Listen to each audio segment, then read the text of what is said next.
Hey guys, welcome to another blog. তো আজ হলো রবিবার আর এখন বাজে 1:12। তো আজকে আমার বাড়িতে একটু স্পেশাল রান্না, স্পেশাল বলতে এমন যে চিকেন মাটন হয়েছে। আজকে আমার বাড়িতে হয়েছে ডিম কষা আর তার সাথে পোলাও। তো চলো ভিডিওটা এখান থেকে স্টার্ট করা যাক। আমি সবে স্নান করে এলাম, চলো।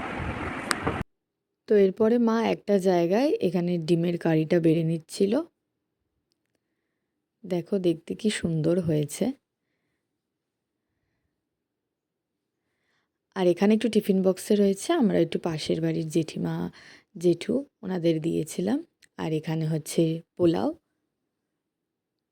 আর এই যে রুমিওর বাইরে এত রোদ্দুর উঠেছে, রোদ্দুরের মধ্যে মিতু গিয়ে বাইরের গাছ থেকে ফুল তুলে আনলো। আর দেখো কতটা রোদ্দুর উঠেছে বাইরে। আকাশটা খুব সুন্দর লাগছে, যেন একটা পুজো পুজো ভাব চলে এসেছে।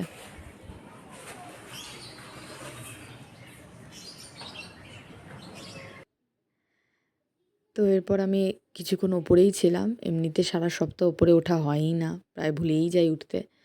সময় হয় না, সকালবেলা বেরিয়ে যাই, সন্ধে মানে 5টা থেকে 6টা নাগাদ আমি ফিরি, তাই সময়ই হয় না। তো এই সময়টা আমি ওপরে উঠে একটুখানি ওপরে দাঁড়িয়েছিলাম, নাহলে ওপরটা এখন আমরা সেভাবে ইউজ করি না।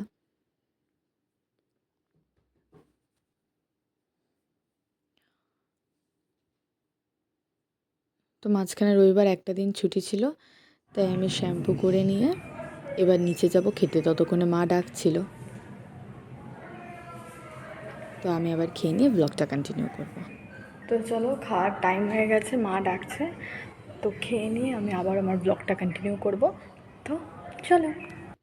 তো এখানে দেখো পোলাওয়ের সাথে মা একটু বেগুনিও করেছিল। আমি বেগুনি খাই না, কিন্তু এত ভালো লাগছিল কালকে খেতে, আমি 2টো বেগুনি খেয়েছি। আর এখানে ডিমের কারি। এরপর আমরা সন্ধেবেলা একটু মোড় গেছিলাম। So that's it for today. দেখা হচ্ছে নেক্সট ভিডিওতে। Till then bye bye, take care.